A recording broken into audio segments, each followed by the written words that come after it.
surga yang kami kenal dalam nama Tuhan Yesus Kristus. Bapa, inilah anak-anakmu. Dengan segala kerendahan hati kami datang kembali ke rumah-Mu ya Tuhan. Kami bersujud di bawah telapak kaki-Mu. Tuhan Yesus, kami bersyukur atas penyertaan-Mu sepanjang satu pekan ini. Kami juga bersyukur atas semua berkat yang sudah Engkau berikan. Bapa, kalau kami boleh ada hingga hari ini, itu bukan karena kuat dan gagahnya kami, tapi karena belas kasih-Mu ya Tuhan.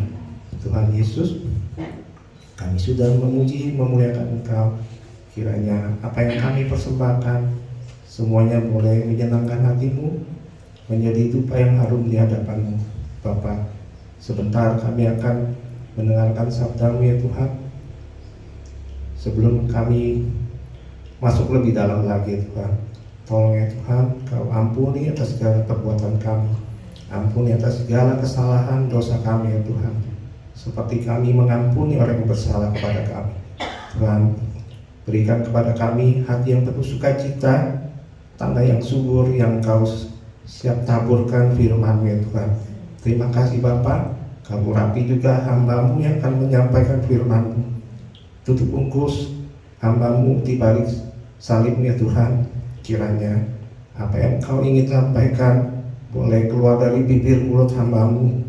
Terima kasih Tuhan Yesus. Kami anak-anak-Mu siap mendengarkan sabda-Mu. Kami juga siap mentaati, melakukan setiap perintah-perintah-Mu dalam hidup kami. Terima kasih Bapa yang baik, sungguh Engkau amat baik. Terpujilah nama-Mu dari sekarang sampai selama-lamanya. Haleluya, amin.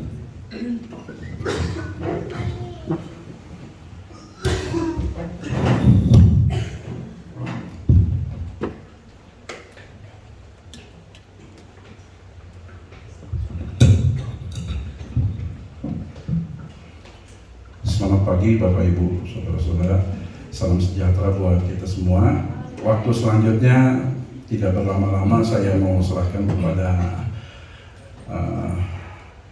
kalau saya sih tetap ya konvensional. Saya lebih suka menyebutnya Bapak Pendeta, ya, Bapak Pendeta Nemo Bahari. Beliau mantan juara tinju nasional, ya. Kelas bulu, ya. Dan puji Tuhan sekarang Tuhan sudah panggil untuk jadi hamba Tuhan. Tidak lama-lama saya kasih komentar karena ini kesempatan atau waktunya buat Pak Nemo. Saya persilahkan, Tuhan memberkati.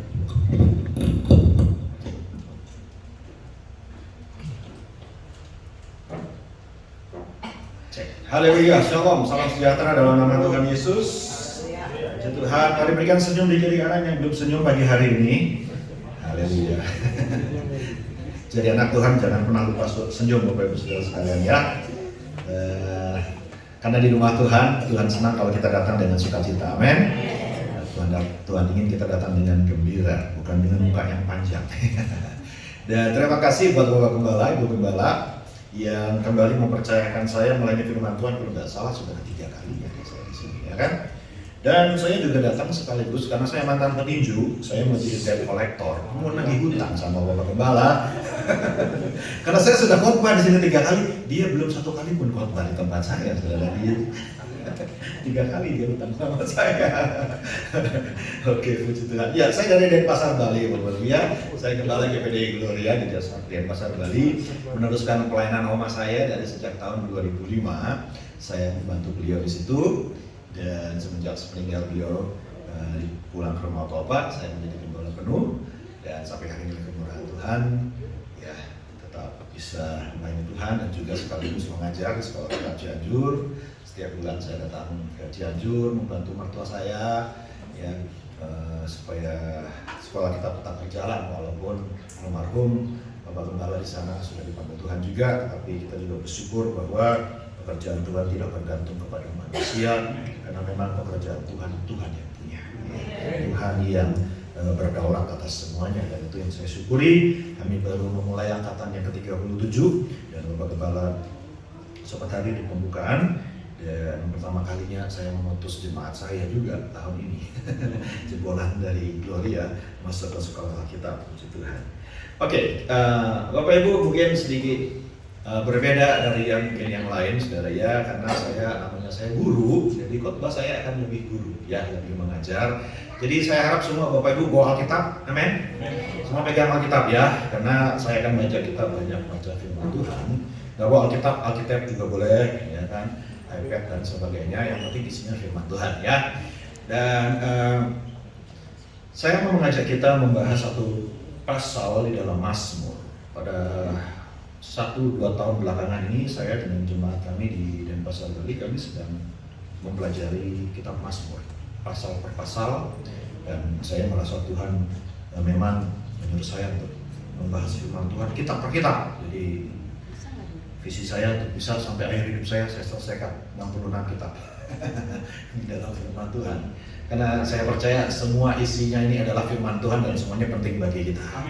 Amin Bapak Ibu ya. Kadang-kadang kita cuma tahu ayat-ayat yang populer, ayat-ayat yang sudah umum, sama ayat-ayat yang sudah kita hafal mungkin dari kecil dari sekolah dulu. Dan kita pikir kita sudah tahu firman. Padahal semua isi Alkitab, bahkan ayat-ayat yang tidak populer sekalipun, itu juga sama bobot firman Tuhannya dan sama dibutuhkan bagi perkembangan iman kita, bagi kemajuan kerohanian kita. Kenapa gereja nggak tambah dewasa? Kenapa banyak anak Tuhan nggak pernah maju imannya? Karena makanannya itu aja, Bapak Ibu kan? Karena firman Tuhannya itu melulu, setiap tahun dipanasin lagi, makanan yang udah lama masukin microwave, keluarin dari freezer, kasih lagi tahun depan, tunggu lagi tahun depannya lagi. Saudara, itu saja siklusnya, nggak usah heran badannya nggak sehat, rohaninya nggak sehat. Padahal ada begitu banyak ayat dalam firman Tuhan yang mungkin kita nggak pernah tahu isinya, kita nggak pernah pelajari apa yang ada di dalamnya dan pesan Tuhan yang Tuhan ingin sampaikan. Padahal Alkitab ini satu kitab yang tidak boleh dipisah-pisah. Sepenuhnya mengandung, bukan cuma mengandung, sepenuhnya adalah firman Tuhan. Kalau kita kurang memahaminya, berarti kita kurang memahami kehendak Tuhan.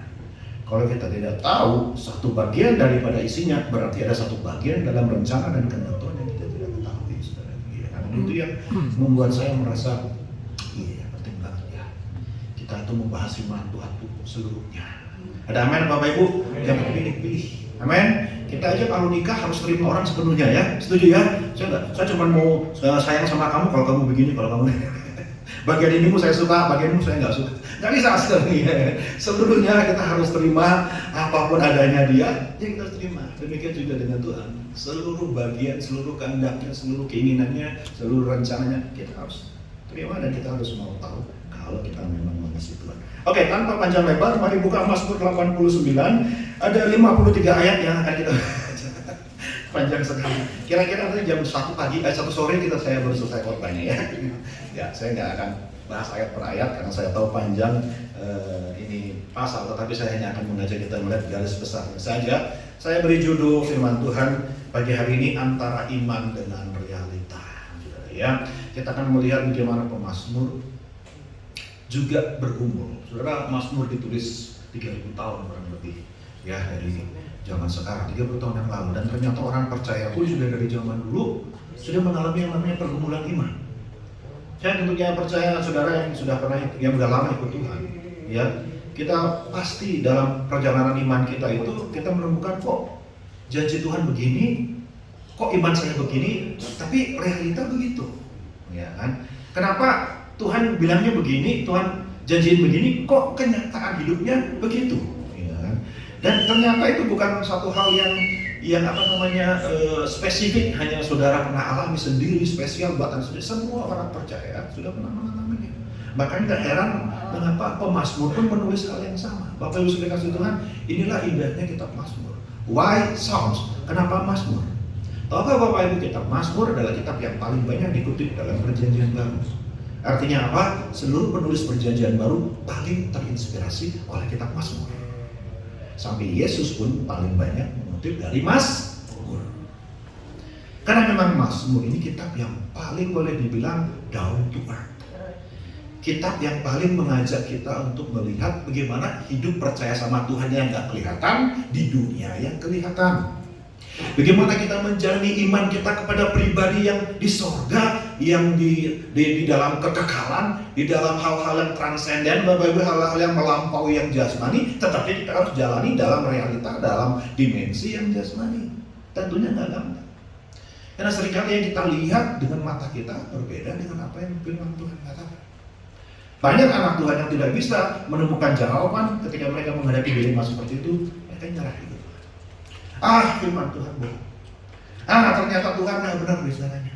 Ternyata kenyataan nggak seperti itu. Ternyata bukan itu kebenaran. Saudara, ini yang banyak membuat anak Tuhan menyerah, buat banyak anak Tuhan tidak ingin Tuhan lagi. Karena maunya mereka begini atau imannya mereka begini, tetapi kok keinginannya begini. Tapi ternyata mari kembali kita akan lihat, saudara, dia kan Mazmur ini dari 150 pasal, dia mengajak kita untuk selalu melihat kepada Tuhan lewat apapun yang sedang dialami, baik di saat kita senang, di atas bukit kemenangan, bukit kemuliaan, maupun ketika kita susah, di bawah lembah air mata, lembah bangka, lembah kelam. Seluruh eksperimen, seluruh pengalaman, experience kehidupan orang terwakilkan di dalam kitab Mazmur. Waktu kita lagi susah, ada Mazmurnya. Waktu kita lagi senang, ada Mazmurnya. Ketika kita sedang menghadapi musuh, ada Mazmurnya. Ketika kita menghadapi hal yang mustahil, ada Mazmurnya. Bahkan ketika kita lagi depresi pun ada Mazmurnya. Makanya saya tanya sama Ibu Gembala, saya ada dua pilihan, Mazmur 88 atau Mazmur 89. 88 tentang orang depresi. Serius, pemazmur juga depresi. Dan dia menulis di saat titik terendah dalam hidupnya ketika depresi. Dia tulis Mazmur kepada Tuhan. Atau 89 tentang membahas yang seperti ini. Oke. Bisa ditampilkan slide-nya? Ya, karena saya banyak poinnya, saudara, ya kan, jadi saya butuh slide. Ya, jadi ini sebuah nyanyian pengajaran. Mari kita baca terlebih dahulu, kita baca 5 ayat terlebih dahulu, Bapak Ibu ya, nggak usah banyak-banyak dulu. Mari saya mengajak kita memperkatakan firman Tuhan. Mari baca dengan saya Mazmur 89 ayat 1 sampai 5. Jika semua sudah dapat, 2, 3. Nyanyian pengajaran Etam orang Ezrahi. Aku hendak menyanyikan kasih setia Tuhan selama-lamanya. Hendak memperkenalkan kesetiaan-Mu dengan mulutku turun-temurun, sebab kasih setiamu dibangun untuk selama-lamanya. Kesetiaanmu tegas seperti langit. Engkau telah berkata, telah kuikat perjanjian dengan orang pilihanku. Aku telah bersumpah kepada Daud hambaku, untuk selama-lamanya aku hendak menegakkan anak cucumu dan membangun tahtamu turun-temurun. Selah. Tarik nafas semua. Ya, selah itu artinya pause, berhenti sebentar, tarik nafas, renungkan apa yang baru dibaca, perhatikan apa yang dimaksud oleh lirik lagu yang barusan dibaca, saudara. Ya, itu artinya selah. Makanya kalau saudara baca selah, saudara harus ingat bahwa Tuhan perintahkan saya untuk stop. Ada banyak orang ketika baca lewat, itu baru stop. Udah ngerti belum apa yang barusan dibaca? Udah paham belum? Karena kalau kita nggak ngerti ya kita nggak dengar suara Tuhan. Amin, saudara. Kita baru cuma baca saja, kita baru tahu saja kata-katanya ada di situ. Maknanya apa? Maksudnya apa? Keinginan Tuhan apa? Kehendaknya Tuhan itu apa? Itu yang Tuhan mau. Makanya hidup ini perlu banyak selah. Kami di Gloria tahun ini tahun selah. Saya ngajak jemaat saya belajar selah. Karena banyak orang sibuk banget, sampai nggak ada waktu untuk stop. Berhenti sebentar dari semua kesibukan, mulai renungkan. Kenapa saya mesti sibuk-sibuk? Kenapa saya mesti sampai sakit mungkin kerja sampai banting tulang dan seterusnya? Kenapa saya korbankan ini, korbankan itu untuk perjuangan, untuk apa yang saya ingin capai dan seterusnya? Apa is it worth it or not? Gitu ya kan? Apakah ini layak untuk saya korbankan? Bahkan orang sampai korbankan keluarga, kesehatan, keuangan dan sebagainya, saudara, ya kan? Karena nggak selah. Stop, pause, evaluasi itu. Perhatikan dulu kehidupan kita. Nah, saya mau tanya. Ayat yang pertama dikatakan nyanyian pengajaran. Saudara, apa itu nyanyian pengajaran? Tahukah saudara bahwa ada Alkitab 12 lagu Mazmur di dalam Mazmur itu adalah yang disebut sebagai maskil atau nyanyian pengajaran. Dan pengajaran sudah tahu artinya mengandung ajaran yang dinyanyikan. Karena memang manusia mudah belajar dengan menyanyikan, melakukan. Dari kecil yang pernah sekolah minggu ingat bukan? Kita diajar dengan nyanyian-nyanyian. Setuju semua? Kita belum ngerti firman Tuhan, belum bisa baca tulis dan sebagainya, tapi bukan berarti lantas anak-anak tidak bisa diajar tentang firman Tuhan. Mereka diajar dalam nyanyian. Si semut yang kecil, buat apakah kamu waktu musim panas kumpul rezeki? Waduh, itu jangan sekolah minggu jadul banget. Dari Amsal, saudara dia kan, perhatikanlah semut, hai pemalas, lihatlah semut yang bekerja, ya kan, sepanjang musim panas dan seterusnya. Domba kecil. Itu cerita Alkitab semuanya yang dilakukan sampai kita tuek, sampai rambut kita putih. Ingat semua lagunya kita nyanyikan. Sampai habis rambut pun juga. Masih ingat. Karena apa? Pengajaran yang dinyanyikan. Ada amin, saudaraku? Makanya kadang-kadang kita sering lupa firman Tuhan karena kita tidak membantunya dengan nyanyian. Nah, makanya saudara saya juga ya, di gereja kami tekankan pentingnya pujian Tuhan. Sangat penting. Karena seringkali Tuhan tidak berbicara, tidak harus berbicara lewat khotbah. Dia berbicara lewat setiap lirik nyanyian. Karena nyanyian bisa menjadi sebuah pengajaran bagi kita. Kalau kita perhatikan liriknya, kalau kita benar-benar resapi dan kita tangkap pesan yang apa di dalam liriknya. Makanya nyanyi itu saudara jangan cuma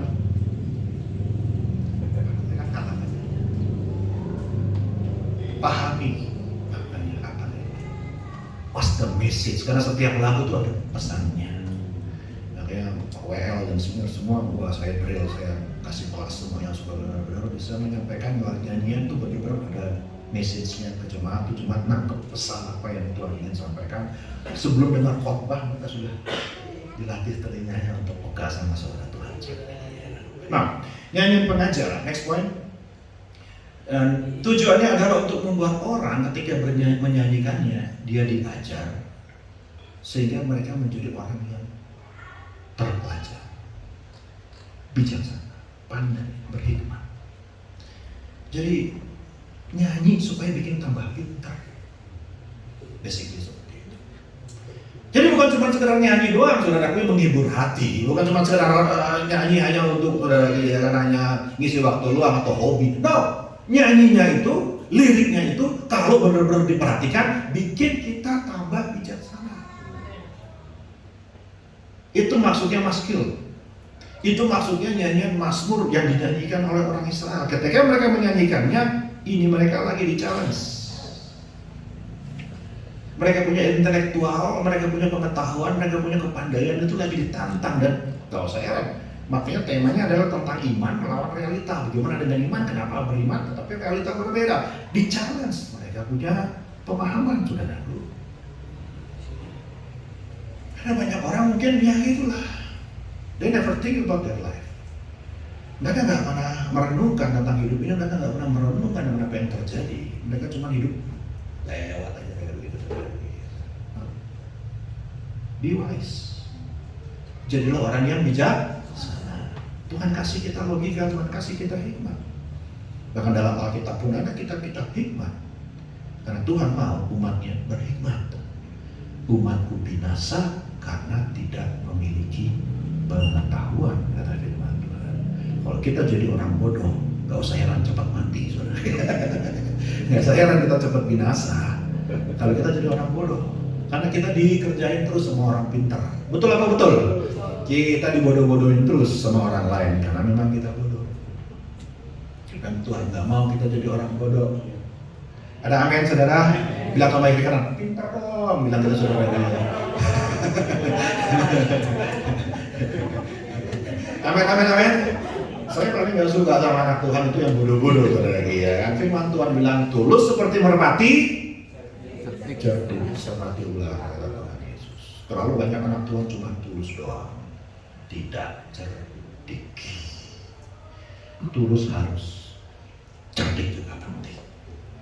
Karena yang di luar sana lawan kita serigala, saudara. Makanya kita harus tulus dan cerdik. Karena domba lawan serigala sampai kapanpun 100 domba lawan 100 serigala tetap kalah. 100-0 skornya. Nggak akan pernah bisa menang 1 poin. Nggak mungkin, saudara gitu kan? Nggak mungkin. Bagaimana caranya? Makanya harus ada amin sekali kasih Tuhan. Ingat kita semua ini dibilang domba. Domba itu binatang yang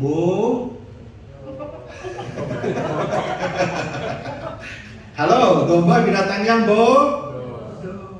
setuju ya? Bodoh Tuhan, masa Tuhan bilang saya bodoh? Tuhan bilang kita domba. Saudara percaya Yesus gembala yang baik? Saudara percaya dia gembala saudara? Berarti saudara ngaku saudara domba kan? Kalau saudara nggak domba, saudara nggak kenal suara gembala. Saudara tidak menghargai keberadaan gembala. Saudara tidak merasa perlu dengan sang gembala. Kalau kita merasa diri kita pintar dan tidak mau menempatkan diri jadi domba, Anda tidak pernah menghargai Tuhanlah gembala, takkan kekurangan aku. Ini sombongnya kita sih merasa diri pintar. Itu ya sih saudara ya kan.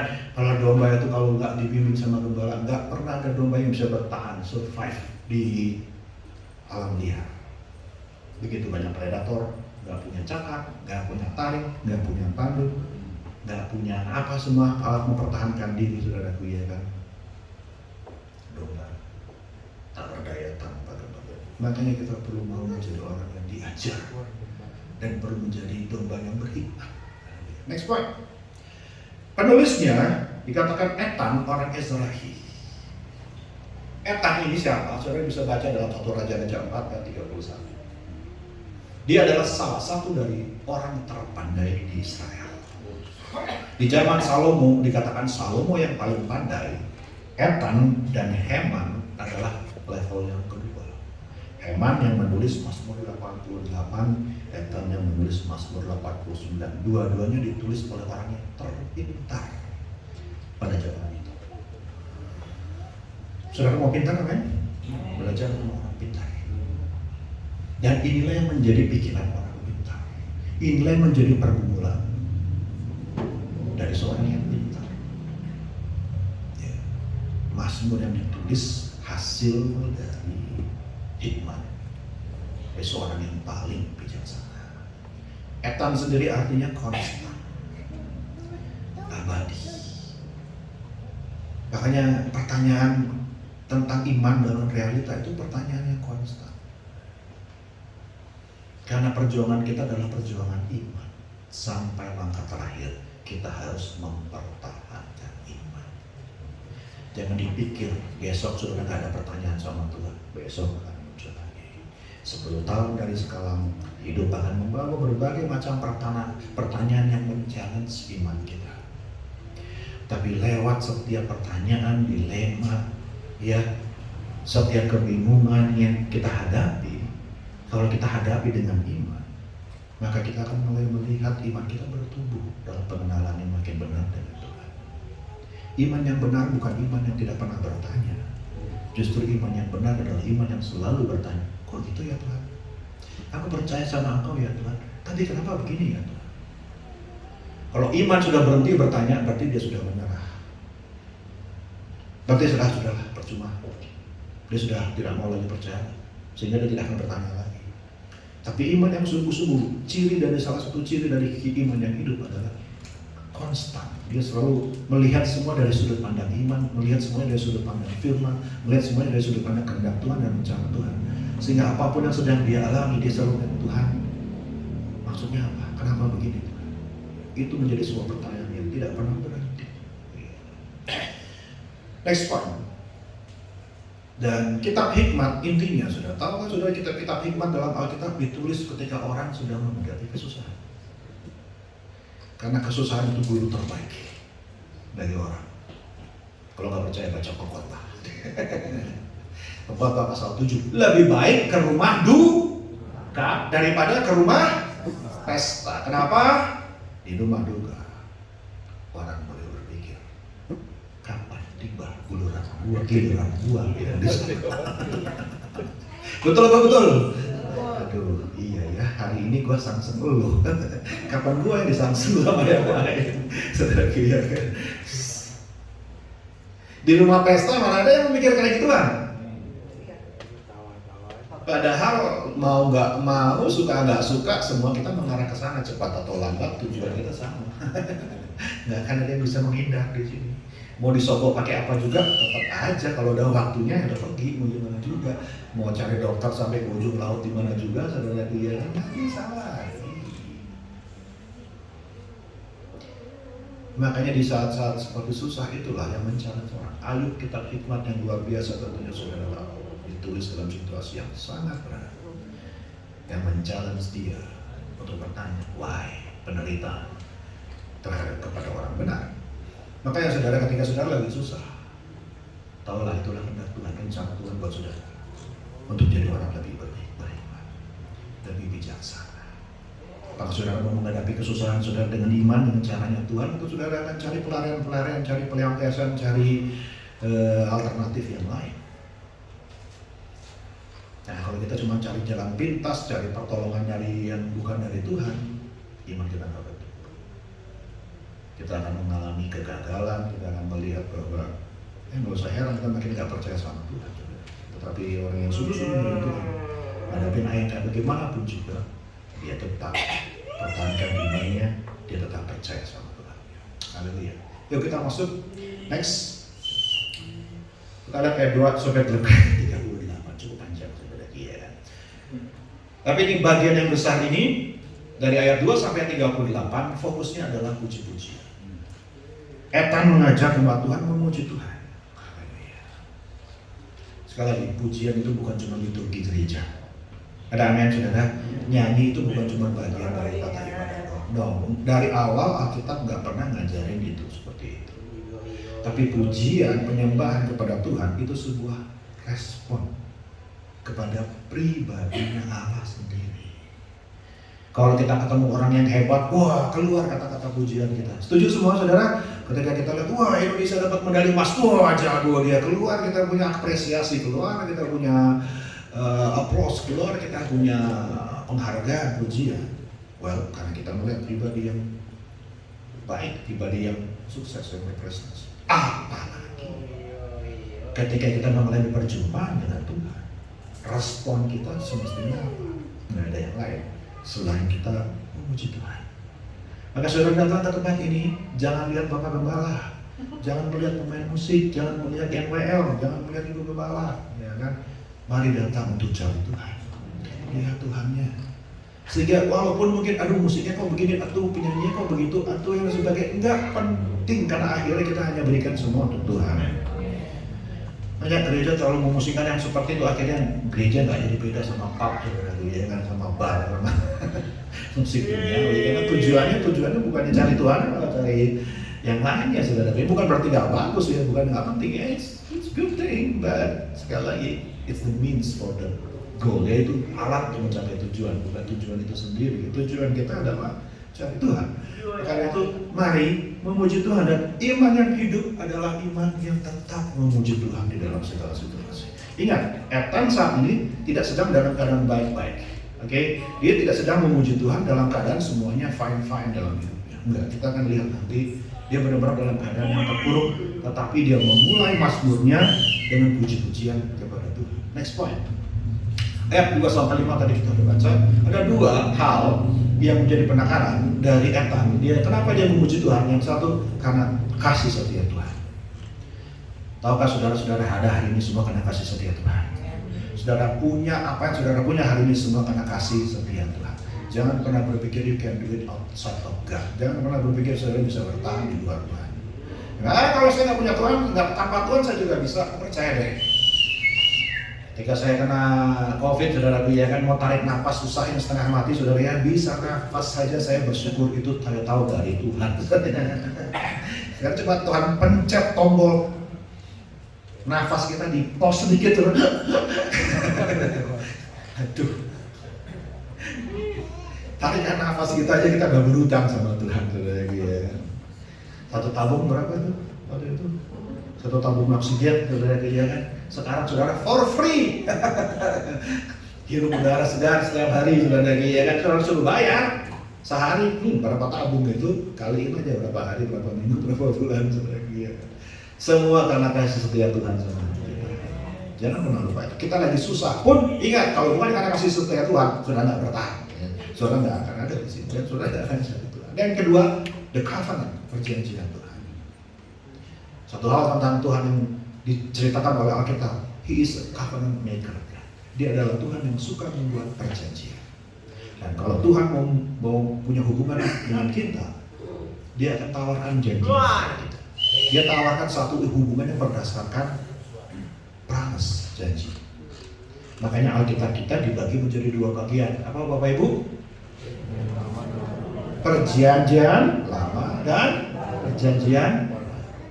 It's based on covenant. Hubungan saudara dan saya didasari oleh sebuah perjanjian. Hubungan yang langgeng, hubungan yang pasti, hubungan yang aman, yang memberikan kepada kita kepastian, rasa aman, assurance. Adalah hubungan yang berdasarkan janji. Ada amin anak muda?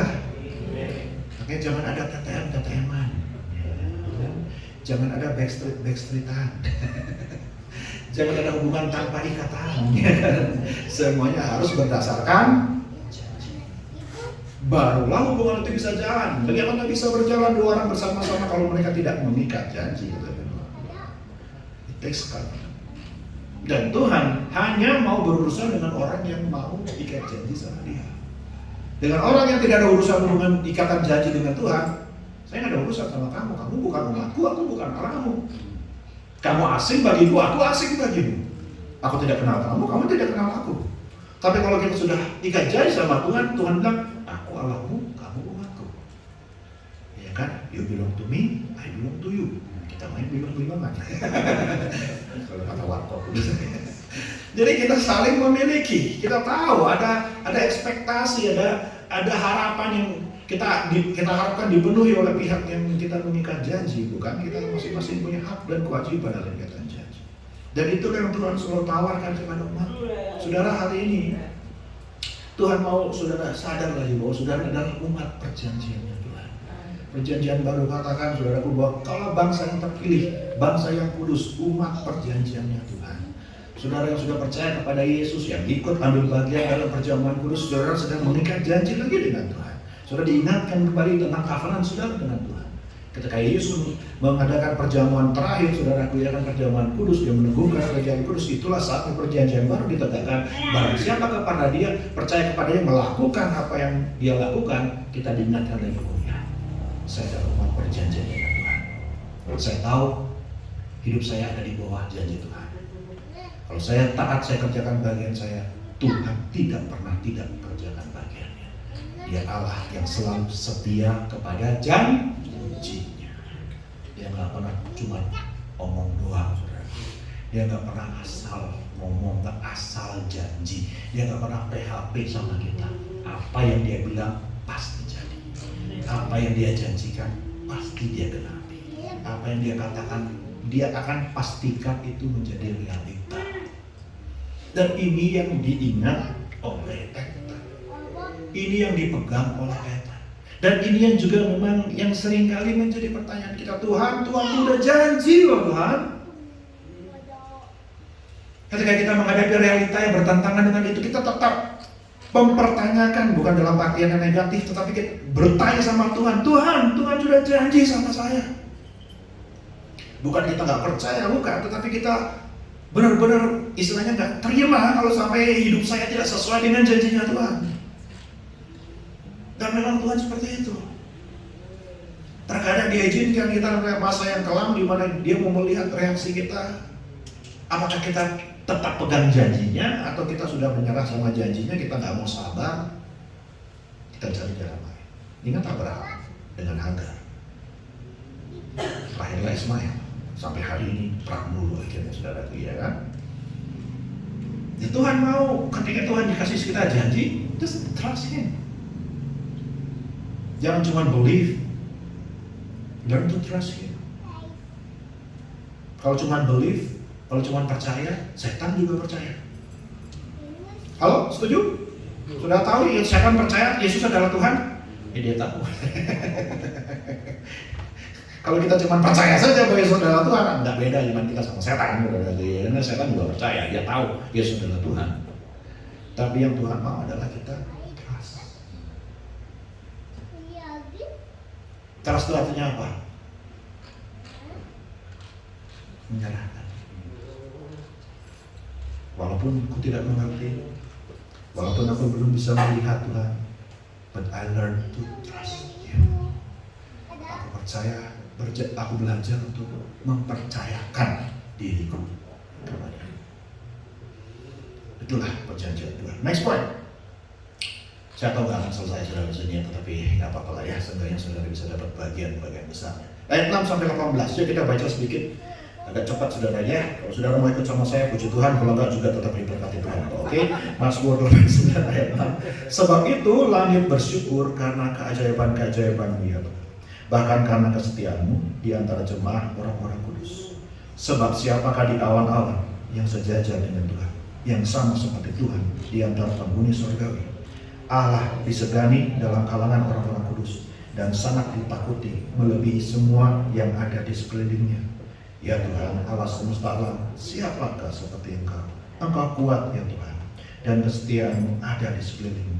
Engkaulah yang memerintahkan kecongkakan laut pada waktu naik gelombang-gelombangnya. Engkau juga yang meredakannya. Engkaulah yang meremukkan Rahab seperti orang terbunuh.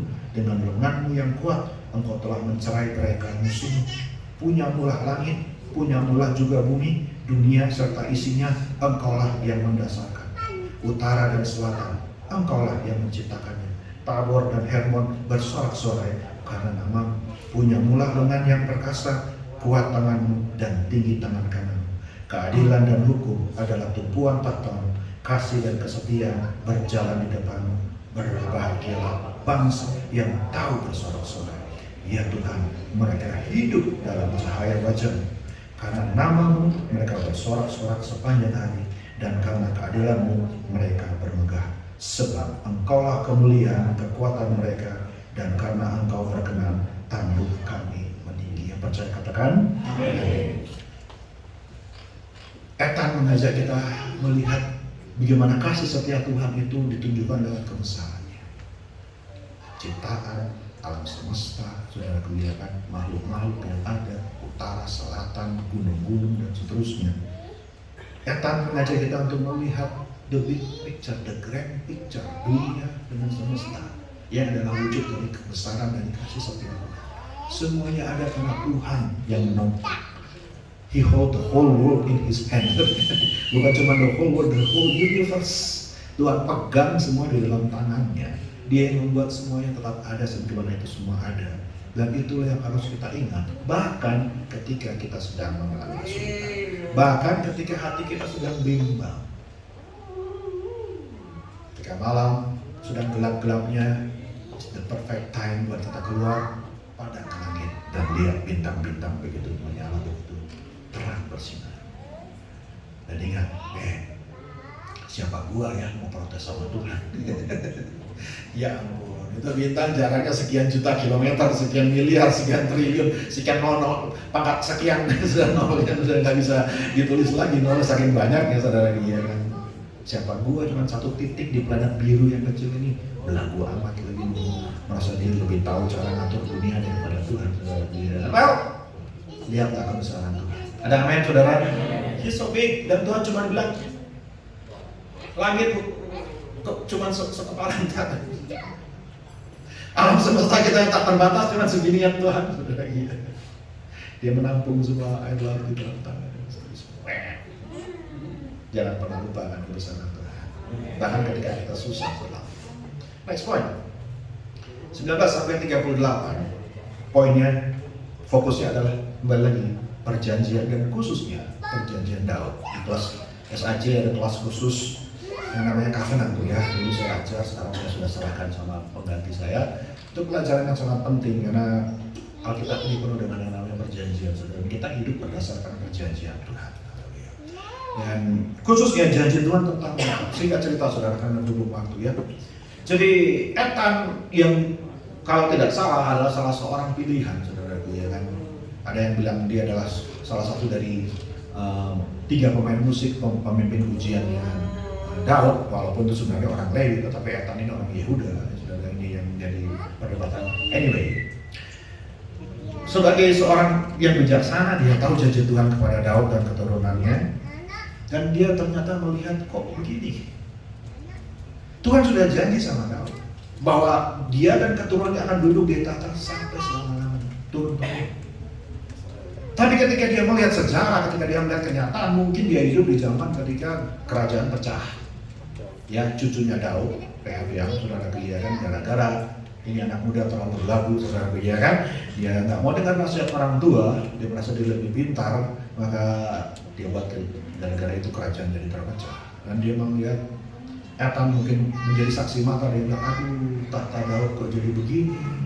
Israel yang dulunya satu, semuanya dipimpin oleh satu tahtanya Daud, sekarang jadi berantakan. Kok kerajaan yang Tuhan mau dirikan kok jadi seperti ini? Kok umat pilihan Tuhan ngalamin situasi yang seperti ini? Dia mulai melihat realita yang bertentangan dengan janji Tuhan.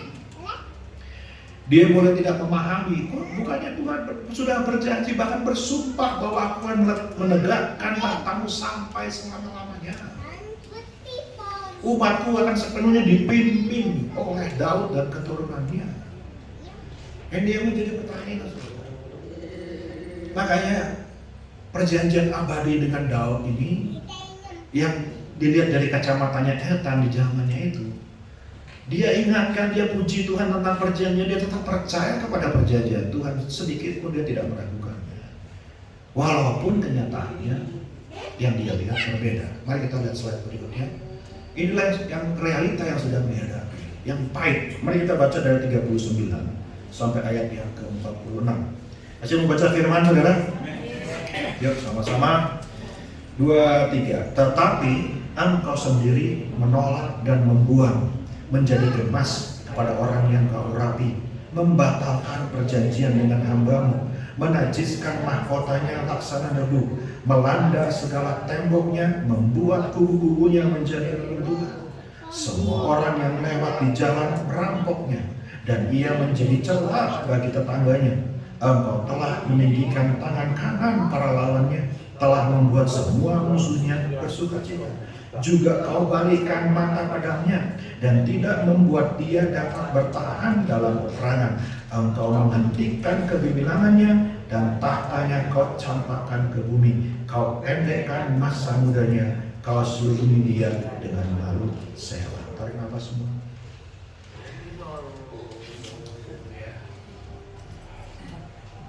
Kasih setia Tuhan, janji Tuhan. Wah, terima kasih Tuhan. Tapi begitu melihat kepada realita, kok gini Tuhan? Dimulai dengan pujian tentang kebaikan Tuhan, setia dan perjanjian Tuhan, tapi diajak untuk merenungkan, tapi kenyataannya kok seperti ini. Saudara, kita tidak pernah mengajarkan kepada kita, pokoknya percaya saja, tetap yakin, tetap ini, jangan pernah mempertanyakan, jangan pernah no.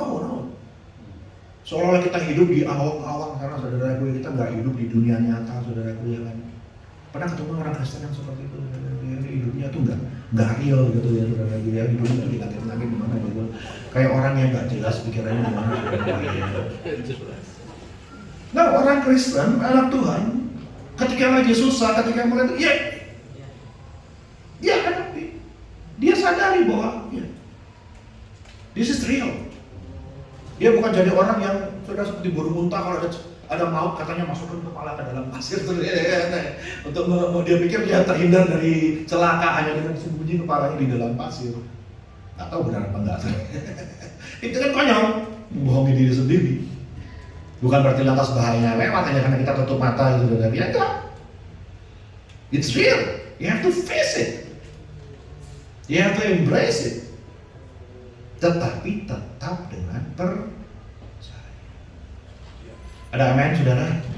Dimulai dengan iman. It's okay. Ketika kita mempertanyakan Tuhan, it's okay. Ayub bertanya berapa pasal di dalam perdebatannya dengan teman-temannya, dia terus mempertanyakan Tuhan. Kenapa seperti ini Tuhan? Baru sampai pasal 38 baru Tuhan jawab. Baru terkunci mulutnya, saudara. Dan Tuhan gak marah. Tidak satu perkataan Ayub pun ditegur sama Tuhan. Dia tidak berdosa dengan mulutnya, kata firman Tuhan. Mempertanyakan Tuhan gak salah. Asal kita tetap pertahankan iman kita yang bertanya. Ya, iman kita yang sedang bertanya sama Tuhan. Next point. Ya, cepat saja.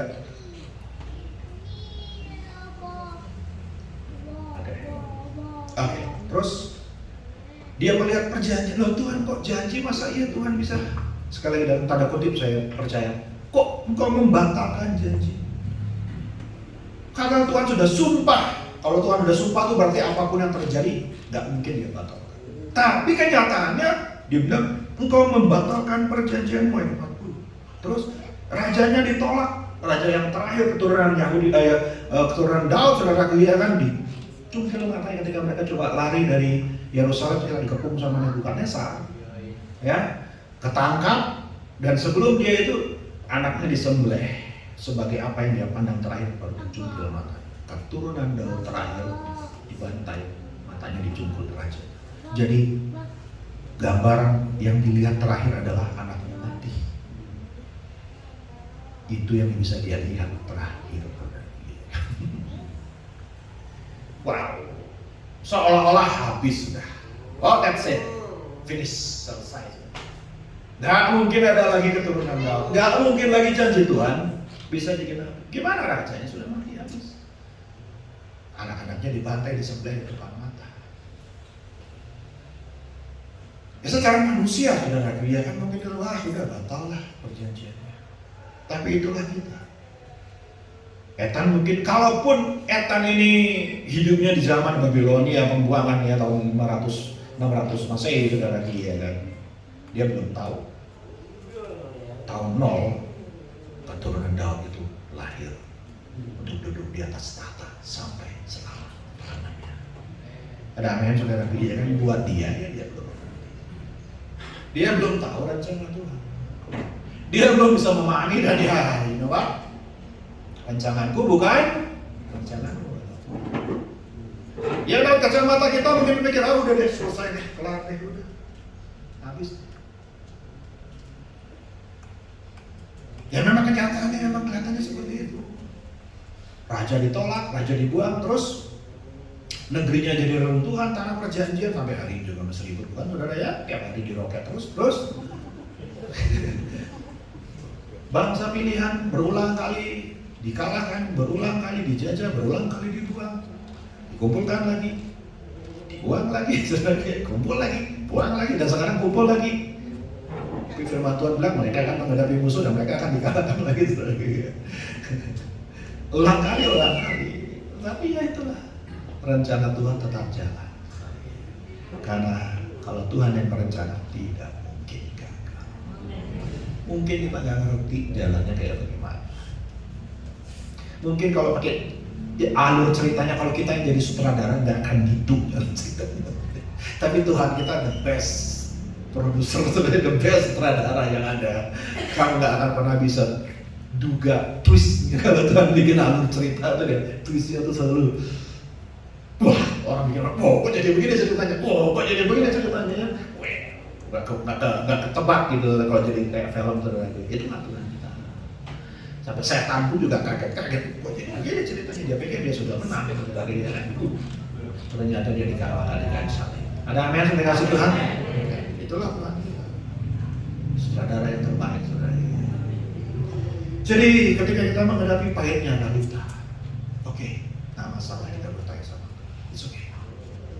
Datang kemari, curahkan semua di hadapan Tuhan. Minta konseling, minta bimbingan dari hamba Tuhan. Cari jawaban dari firman Tuhan. Bawa semuanya. Poin berikutnya, yang pasti, bagaimana cara menyatukan iman dengan realita? Semuanya ketemu dalam yang namanya doa. Mari kita baca ayat 47 sampai 53. Haleluya. Siapa bertahan sampai kesudahannya akan diselamatkan. Ya, ayat 47, 2, 3. Berapa lama lagi ya Tuhan Engkau bersembunyi terus menerus, berkobar-kobar murkamu laksana api. Ingatlah apa umur hidup itu, betapa sia-sia Kau ciptakan semua anak manusia. Siapakah orang yang hidup dan yang tidak mengalami kematian, yang dapat meluputkan nyawanya dari kuasa dunia orang mati? Selah. Tarik nafas. Lanjut. Di manakah kasih setiamu yang mula-mula ya Tuhan, yang telah Kau janjikan dengan sumpah kepada Daud demi kesetiaanmu? Ingatlah celah hamba-Mu ya Tuhan, bahwa dalam dadaku aku menanggung penghinaan segala bangsa yang dilontarkan oleh musuh-musuh-Mu ya Tuhan, yang dilontarkan mencela jejak langkah orang yang Kau rapi hatimu. 3. Terpujilah Tuhan untuk selama-lamanya. Amin. Ya. Amin. Ada amin? Amin. 3 kali amin. Luar biasa. Akhirnya semuanya bawa ke dalam. Take it to the Lord in prayer. Disitulah sorga dan bumi jadi satu. Bapa kami yang di surga, dikuduskanlah nama-Mu, datanglah kerajaan-Mu, jadilah kehendak-Mu di dalam doa. Kita tarik apa yang menjadi janji Tuhan untuk kita masukkan di dalam realita cara kita alami. Itu yang dilakukan oleh Tuhan. Berapa lama? Next point. Mungkin kita bertanya sama Tuhan, terlalu banyak pertanyaan kita. Why, what, where, when, kapan, how long, berapa lama Tuhan.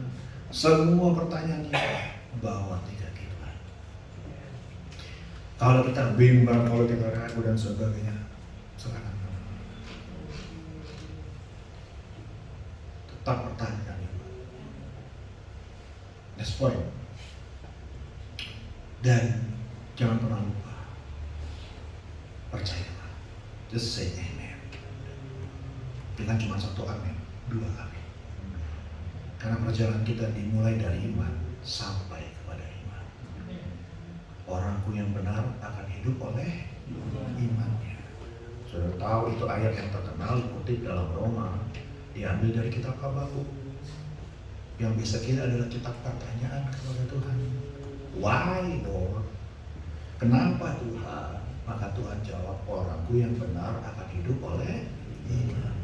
Iman yang di awal kita percaya sama Yesus sebagai Tuhan. Yang percaya katakan amin. Itu baru iman yang awal. Jangan berhenti sampai di situ. Mari teruskan dengan iman yang berserah sama Tuhan. Iman yang trusting God in every situation in our life. Dalam setiap situasi belajar berkata, Tuhan, saya percaya sama Tuhan. Saya yakin Tuhan punya rencana di balik semuanya. Saya yakin jalan-jalan bahkan pernah saya bisa duga mustahil buat saya, nggak mustahil buat Tuhan. Tampaknya gagal buat saya, tapi Tuhan saya nggak pernah gagal. Saya selalu percaya Engkau juga akhirnya akan menang di atas semuanya. Jadi sekalipun kita masih di dalam pertanyaan, Etam tetap menutupnya dengan sebuah pujian.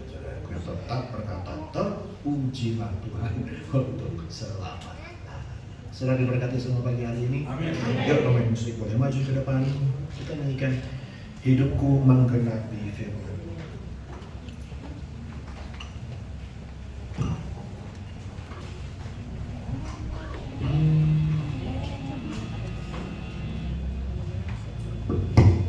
Liriknya ada ya?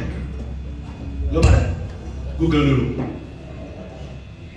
Tapi pemain musik pada tahu lagunya nggak? Singer tahu lagunya nggak? Ya yang tahu nyanyi sama saya ya. Sementara nanti medianya cari idenya dulu. Yuk kita bagi dulu sama-sama. Hidupku menggenapi firman-Mu, kuasa mujizat sertai tiap langkahmu. Kau bersamaku di dalamku, jadi bukti kebesaran-Mu. Hidupku menggenapi firman-Mu, kuasa mujizat sertai tiap langkahku. Kau bersamaku di dalamku, jadi bukti kebesaran-Mu.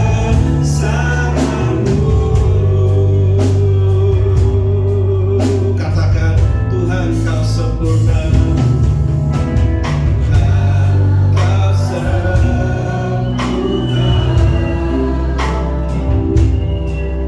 dalam rencana-Mu dan ku serahkan hidupku jika dengan Roh-Mu. Tuhan Kau sempurna, Kau sempurna dalam rencana-Mu dan karya-Mu. Ku serahkan hidupku, sucikan dengan Roh-Mu.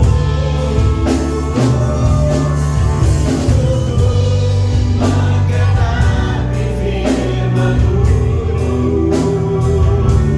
kuasa mujizat sertai tiap langkahku. Kau bersamaku di dalamku, jadi bukti kebesaran-Mu. Nikmatkan Tuhan hidupku, menggenapi firman-Mu,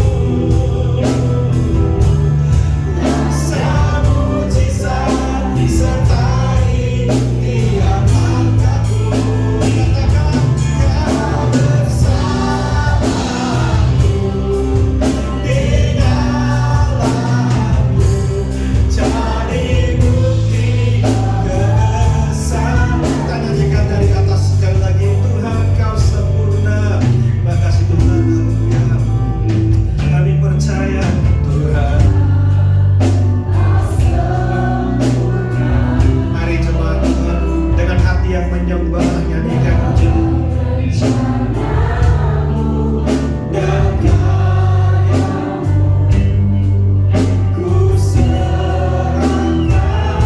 Mari kita berserah kepada Tuhan. Murnikan. Sekali lagi katakan, Tuhan hanya Engkau yang sempurna. Kau sempurna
Dia.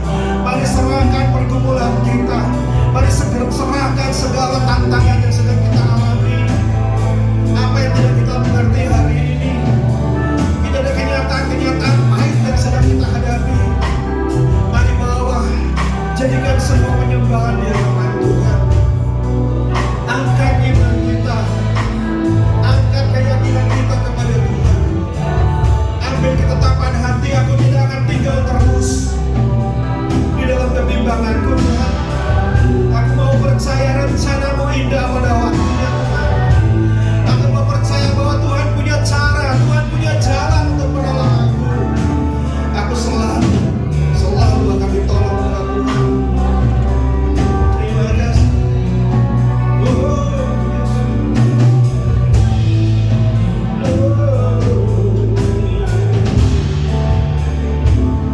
Kau selalu punya cara untuk menolongku. Kau selalu punya jalan keajaibanmu. Kau dahsyat dalam segala perbuatanmu, dan ku tenang di dalam caramu. Kau selalu punya cara untuk menolongku. Kau selalu punya jalan keajaibanmu. Kau dahsyat dalam segala perbuatanmu, dan ku tenang di dalam. Katakan sekali lagi, kau selalu punya cara.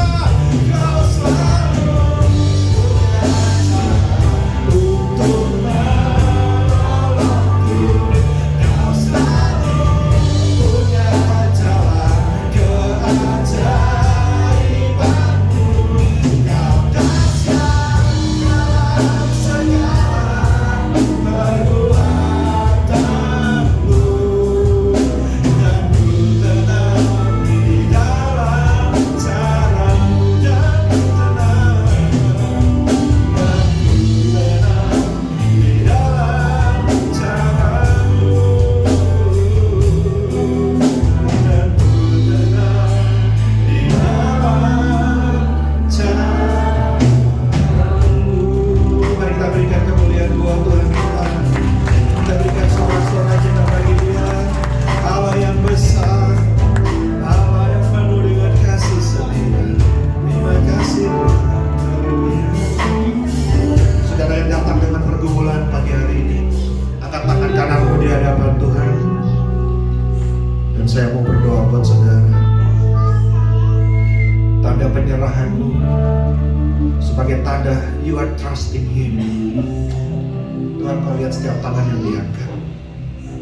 Kami mengangkat tangan karena kami berserah kepada Engkau. Karena kami sudah percaya dan kami sudah melihat kasih setiamu dalam hidup ini Tuhan. Maka lanjutkanlah kasih setiamu ya Tuhan. Walaupun sekalipun tampaknya semuanya sudah sia-sia, semuanya sudah gagal ya Tuhan. Tapi biarlah Bapa pagi hari ini firman-Mu mengingatkan kembali, kami punya Tuhan yang tidak pernah berubah. Tuhan Yesus tetap sama, dulu, sekarang, sampai selamanya. Kuasanya tidak berubah, pertolongannya tidak pernah berubah, mujizat keajaibannya tak pernah berkurang sedikit. Dan kami mau belajar percaya dan berserah kepada Dia. Mampukan setiap umat-Mu menghadapi setiap lembah yang sedang mereka alami. Kami percaya lewati lembah kekelaman, kami tidak pernah ditinggalkan ya Tuhan. Karena Engkau gembala yang membimbing kami ya Tuhan. Berikan kemenangan ya Tuhan. Dan kami percaya pada waktu semuanya pasti jadi ya Tuhan. Terima kasih, biarlah kami tetap setia. Biarlah kami tetap mencari Engkau dengan tidak jemu di dalam doa ya Tuhan. Karena kami tahu sorga turun ke bumi ketika kami berdoa. Kehendak-Mu di sorga terjadi di bumi ketika kami mencari Engkau dengan sungguh-sungguh ya Tuhan. Berikan kami roh berdoa Tuhan. Biarkan kami roh berseru, bertanya hanya kepada Engkau dan bukan kepada yang lain. Biarlah suara kami hanya kami serukan kepada Engkau saja ya Bapa. Terima kasih Tuhan Yesus. Berkati umat-Mu semua yang hadir pada pagi hari ini. Dan kami bisa berkata Tuhan, di dalam nama Tuhan Yesus, kami semua sudah ditolong oleh Tuhan. Yang percaya katakan amin ya amin. Amin. Amin. Haleluya. Puji Tuhan. Silakan duduk.